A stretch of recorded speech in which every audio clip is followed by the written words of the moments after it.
yang sudah bagus-bagus abort diminta oleh keluarganya, kamu pulang, ibu sakit, gak ada yang ngurusi bapak, rumahnya bapak mau hancur, Pak Yoyo, saya balik deh, gak jadi abort deh, saya main di PSIS saja. Oke, saya senang dapat pemain top, tapi Pak tolong bangunin rumah keluarga saya. Banyak Pak kayak begitu. Masalahnya Pak Yoyo, menurut pandangan Pak Yoyo sebagai kepala sekolah yang sudah lama bekerja di sepak bola, pembinaan oke, kompetisi oke, segala macam oke, pemainnya juga hebat.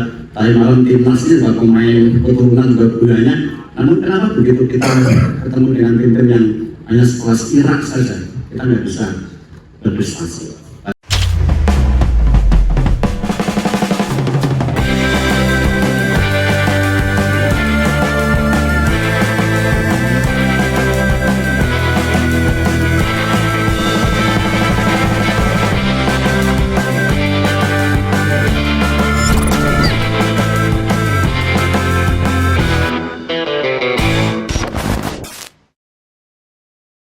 Sukawi Jaya itu, saya tahunya Mas Yoyo Sukawi.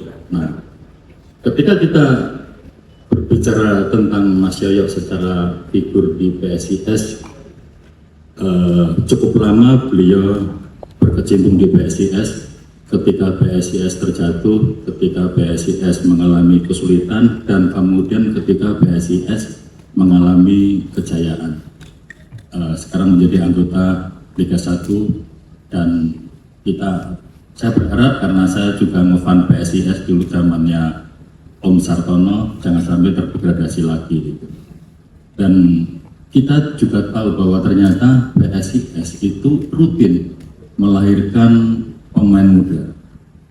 Pernah dulu ada Mas Tugio, salah satu yang melejit pada tahun 90-an 2000, dan kemudian terakhir ada Arhan Pratama.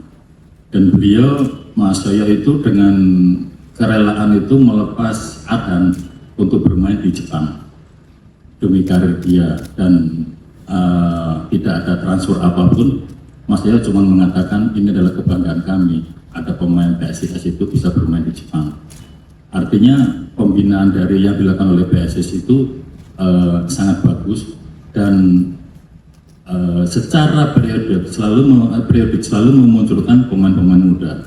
Nah, kita bisa mendengarkan bagaimana cerita tentang pembinaan usia muda oleh PSIS dan bagaimana Mas Yoyo sebagai ketua Asprof yang menjadi tuan rumah Piala Dunia U17 untuk wilayah Solo. Mulai dari Pak Moderator dan juga kawan-kawan yang tidak terkata sebut satu persatu. Alhamdulillah, yang ini kita ketemu secara langsung. Saya mungkin akan memperkenalkan diri dulu saja. Kalau nanti masalah itu kan biarkan saya jawab ya, santai. Tadi beliau bertanya nama saya. Nama Yoyo Sukawi itu nama beken, Mbak. Itu bukan nama asli. Nama asli saya itu AS Sukawi Jaya. Ya, nama panggilannya Yoyo Sukawi. Memang kenapa Yoyo Sukawi? Karena nama saya sulit diingat. Jadi teman-teman saya kayak Mas Lukas itu nggak mau manggil Alamsyah Syahda Negara Sukawi Jaya. Dia mau manggilnya cukup Yoyo anaknya Pak Sukawi gitu aja, lebih gampang. Oke, saya ingin melaporkan bahwa menyampaikan ke teman-teman media, gelaran Piala Dunia U17 ada di Surabaya, ada di Solo. Ini kami sebagai tuan rumah Asosiasi Provinsi Sepak Bola Indonesia bersama dengan PSSI berkolaborasi bersama dengan seluruh kementerian. Di sini dukungan pemerintah luar biasa. Alhamdulillah, Bapak Ibu sekalian sudah melihat tontonan yang berkualitas sekelas dunia. Berikut dengan kepantelannya, semuanya berjalan dengan baik. Alhamdulillah. Dan kalau boleh, kita mohon teman-teman media memberikan aplaus kepada PSSI dan juga pemerintah.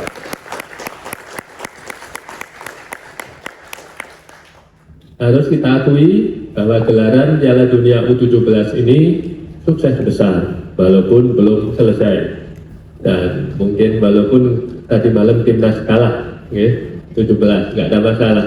Tujuan kita tidak hanya itu, tujuan kita juga sekaligus memberikan pengalaman kepada adik-adik. Juga kita ingin menyampaikan kepada dunia bahwa Indonesia siap menggelar event internasional sekelas Piala Dunia. Itu yang terpenting. Masalah tadi pembinaan, cerita terkait arahan, izin langsung saya sampaikan atau menunggu tanya jawab? Oke, saya akan coba persingkat. Jadi kata kunci keberhasilan itu tidak cuma PSIS, tapi Jawa Tengah selalu berhasil mengorbitkan pemain-pemain muda baru. Itu kata kuncinya yang pertama adalah kompetisi berkelanjutan yang masif dan berjenjang. Itu kuncinya. Tidak bisa kita ingin membentuk pemain hebat, pemain bagus kalau kompetisinya nggak ada. Juga kalau kompetisinya ada, hanya kompetisi ala kadarnya, nggak mungkin bisa. Kompetisi itu harus berjenjang berkelanjutan. Artinya apa? Saya akan sedikit bercerita. Di kota Semarang, itu Bapak Ibu sekalian, ada kompetisi baik resmi maupun tidak resmi dari usia 8 tahun. SSB 8 tahun, 10 tahun, 12 tahun, 14 tahun, 15 tahun, hingga 17 tahun. Itu ada kompetisi resmi dan ada kompetisi nggak resminya.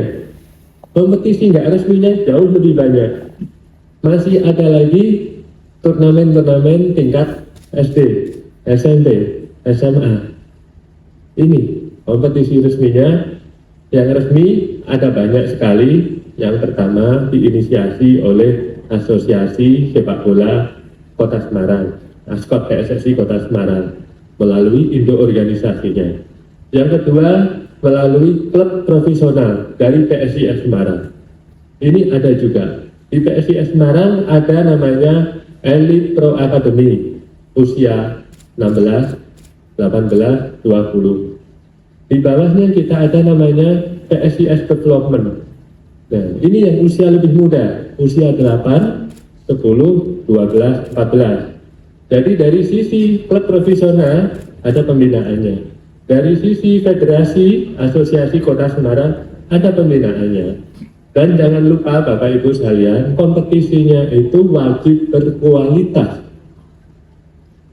Kompetisi berkualitas itu ada sedikit contoh yang mungkin Bapak Ibu pasti akan menemukan hampir di semua kompetisi atau turnamen usia muda. Bapak Ibu kalau nonton pertandingan SSB akan banyak ibu-ibu yang berdiri di pinggir lapangan yang selalu teriak-teriak. Anaknya dapat bola, ayo Li, cepet-cepet lempar ke depan. Ibu-ibu ini sudah jadi pelatih sekarang. Ini memang dinamikanya seperti itu, tapi ini membuat kompetisi tidak berkualitas, Bapak Ibu sekalian. Sehingga kalau di kami, di PSIS atau di Asosiasi PSSI Kota Semarang, ibu-ibu ini boleh nonton tapi harus di tribun dan tidak boleh bersuara. Karena ini akan mempengaruhi masa kecil anak itu. Bapak Ibu perhatikan, pemain timnas kita yang usianya di atas 23 tahun. Kalau kita main di luar negeri posisi tertekan, mereka pasti akan lempar bola kemanapun aja. Langsung dapat bola lempar, dapat bola buang. Karena ini kebiasaan dari kecil, orang tuanya suka kalau tertekan, buang. Bolanya buang. Nah, inilah salah satu masalah mungkin yang harus dirubah supaya sepak bola kompetisinya berkualitas. Nah, setelah kompetisinya berkualitas, Bapak Ibu sekalian, di dalamnya juga harus ada fair play. Dari kecil, itu kalau Bapak Ibu lihat, di tingkat SSB berkompetisi saja, orang tua itu sering nego sama wasit, supaya klub atau SSB anaknya dimenangkan.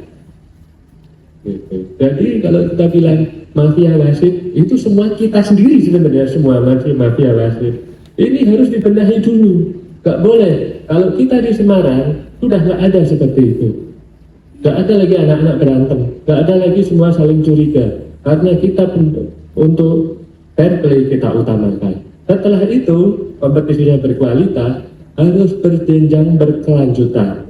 Nah, disinilah peran Asprof. Jadi setelah di tingkat kota, ada pemenangnya, harus lanjut. Ya, habis kompetisi, menang di tingkat Semarang.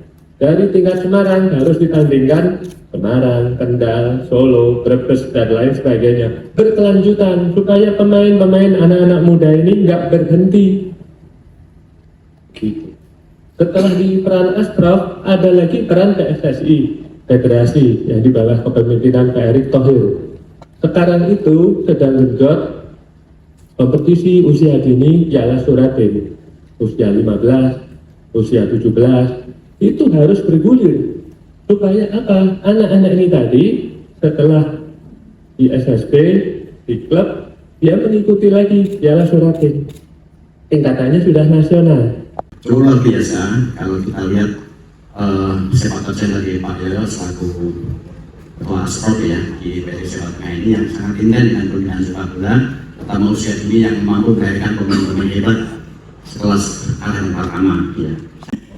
Ya, termasuk kompetisi Suratin ini juga salah satu barometer yang memang harus terus dilanjutkan ya, karena ini salah satu tolak ukur untuk pembinaan usia dini. Nah, kalau kita berbicara masalah timnas U17 ini juga awalnya dari pemain-pemain usia dini ya, tidak bisa instan begitu ya, karena ada kelompok U14, 15, kemudian 17, akhirnya muncul timnas gitu kan. Namun yang menjadi syaratan Pak Yoyo, kompetisi kita ini kan sebetulnya kompetisi hebat gitu ya. Ini diakui dari Liga 1, Liga 2, Liga 3. Pemain-pemainnya juga luar biasa, pemain-pemain asing, pelatihnya juga luar biasa ya. Nah, yang menjadi catatan ini kenapa prestasi kita kok selalu mentok. Di ASEAN saja untuk timnas ya. Kita jangan berbicara yang 17 dulu. 17 sudah luar biasa kemarin bisa lolos ke, bisa menahan 2 imbang gitu ya, bisa 2 kali imbang, akhirnya walaupun gagal, walaupun patut disayangkan, namun perjuangan dari adik-adik kita kan cukup luar biasa. Ini sempat menjadi syaratan dari kami, dari media. Nah, yang U23 ini kan lanjutan dari 17 ini. Kenapa selalu mentok? Di ASEAN saja kita selalu gemeter ya kalau kita menghadapi Thailand atau Vietnam. Jangan bicara yang timnas senior, timnas senior kemarin udah jauh gitu, jauh tertinggal. Kita tadi malam kita kalah segalanya gitu. Menurut pandangan saya sebagai Ketua Asprof ya, yang sudah lama bekerja di kompetisi sepak bola, pembinaan oke, kompetisi oke, segala macam oke, pemainnya juga hebat. Tadi malam timnas ini juga pemain keturunan juga budayanya hanya sekelas Irak saja, kita nggak bisa berprestasi. Barangkali mungkin ada pandangan lain dari Pak Yoyo, apa yang harus dilakukan PSSI sehingga kita bisa berprestasi ya, syukur-syukur fokus Piala Dunia lah anak-anak dari Pak Erick Thohir itu. Banyak sekali pertanyaan baik dari masyarakat, dari kita sendiri. Indonesia ini penduduknya 270 juta. Masa nyari 11 orang aja nggak bisa dapat yang bagus. Kalau dibanding Jepang penduduknya nggak sampai 50 juta. Tapi dia pemainnya bagus-bagus. Begitu kan? Tapi nampaknya setelah kita buka, setelah data itu kita buka, kita inventaris, dan ini mulai dilakukan, saya lihat mulai dilakukan di masa kepemimpinan PSSI Pak Iwan Bule kemarin, baru dibuka bahwa di Indonesia itu memang penduduknya 270 juta, tapi pelaku sepak bolanya nggak sampai 100.000 pelaku sepak bola, dalam arti anak usia dini, usia kecil 8, 10, 12 sampai senior, sampai pemain timnas, pemain profesional, nggak sampai 100.000 Semuanya itu ya. semuanya. Berbanding terbalik dengan kalau kita ambil Belanda. Belanda itu penduduknya nggak sampai 30 juta, tapi pelaku sepak bolanya lebih dari 2 juta. Jadi 1/10-nya aja nggak ada. Nah, inilah kenapa kok kita itu sulit mencari pemain bertalenta beda dengan yang ada di sana, di Belanda. Kenapa begitu? Nampaknya Pak, klubnya di sini di Indonesia dengan jumlah penduduk 270 juta jumlah klubnya pun masih terlalu sedikit. Kalau di Semarang yang saya tahu penduduknya 2,5 juta, klub anggota PSIS cuman nggak sampai 50, SSB-nya nggak sampai 40. Dibandingkan dengan di Belanda, hanya dalam satu kota atau kabupaten setingkat kabupaten sebesar Kabupaten Demak gitulah kira-kira, penduduknya hanya 70.000, tapi di sana SSB-nya sudah 70 dan setiap SSB sudah punya lapangan sendiri. Kalau di sini beda, satu lapangan 10 SSB barengan, itu saja terlalu sedikit. Nah, termasuk saya ini generasi milenial, kalau saya usia 40-an ya, itu zaman saya SD, saya pengen main bola sama Pak Guru nggak boleh Pak, mesti disuruh main kasti. Ingat kan kalau angkatan 40, bener nggak? Loh Pak, main olahraga, main bola Pak, ojo, badminton, gitu. Itu fakta. Inilah, jadi di Indonesia itu sebenarnya masih terlalu sedikit orang yang bermain bola. Makanya kita nggak bisa bersaing dengan di level ASEAN saja kesulitan, karena rasionya terlalu kecil. Itu pertama. Yang kedua, pemain Indonesia yang menimba ilmu abot di luar negeri masih terlalu sedikit. Thailand Pak, Thailand itu hampir pemain timnasnya semua tingkatan 90% sudah abot di Eropa, Jepang, Korea. Kalau kita yang abot kita dihitung. Kalau U23 ada Asnawi, Witan sekarang pulang, nggak betah. Gitu. Terus akhirnya kita naturalisasi. Nah, mereka enggak, mereka banyak abot, banyak sekali. Bahkan pada saat kemarin PSIS manggil manggil klub dari Malaysia, Selangor, gitu. Nah, panggil, datang. Terus habis itu main sama PSIS. Mereka main, kualitasnya beda, di atas kita kualitasnya. Setelah selesai pertandingan saya tanya, anak kecil ini main di mana kok bagus banget? Oh dia Jepang Pak, udah 2. Yang ini Korea, gitu. Yang ini di Eropa, pesan mainnya beda. Dia main sendirian, diroyok 3 nggak bisa dapat. Nampaknya mereka abortnya banyak dan pemerintah mendukung penuh abort. Bapak-bapak, saya mungkin akan bercerita tentang Arhan. Tapi tolong cerita ini bukan berarti mengecilkan arti perjuangan Arhan, bukan. Tolong dicamkan itu. Kita lepas Arhan, kenapa gratis? Itu pertanyaannya. Arhan pemain bagus. Ke Tokyo Verde kok PSIS nggak minta match fee, nggak minta transfer fee. Kenapa gratis? Kalau saya minta duit, mereka nggak mau, Pak. Jangan salah. Pemain ini supaya bisa main di Jepang, kita itu yakinkan Tokyo Verde bahwa ini adalah pemain terbaik kita. Anak ini adalah anak yang paling mampu beradaptasi. Anak ini yang paling hebat di Indonesia. Yakinlah Tokyo Verde, kalau ini sampai kamu ambil, kamu pasti followernya langsung meningkat. Jadi 100.000. Bener kan? Kalau ini kamu ambil, pasti penontonmu orang Indonesia yang merantau di sana nonton semua. Bener kan? Coba kalau saya bilang minta transfer fee 100 juta, Tokyo Verde, laopo, boleh sing liyane luwih murah akeh. Kita itu fakta. Pemain Indonesia yang abot ke Jepang setelah Stefano Lillipali, top skor, sekali main, asisnya 3, golin 3, klubnya di nomor 1. Lillipali itu di Liga Jepang tuh main nggak sampai 5 kali, Pak. 2 tahun. Nggak sampai 5 kali main. Selebihnya di bangku cadangan. Karena kualitasnya terlalu jauh. Saya jadi ingat pada saat PSIS juara tahun 99. Waktu itu zamannya Pak Simon Legiman, zamannya Pak Edi Haryono, ya kan? Zamannya Pak Nirwan Bakri masih turun di Persija dan lain sebagainya itu. Saya masih ingat, Jepang itu belum sehebat ini.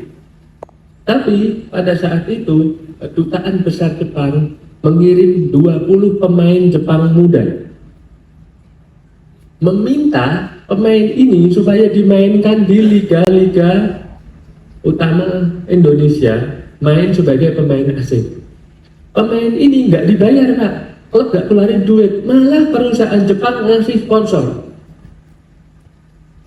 Tolong pemainku mainkan di sini, tak kasih sponsor. Perusahaan Indonesia mana mau, Pak? Ngirim.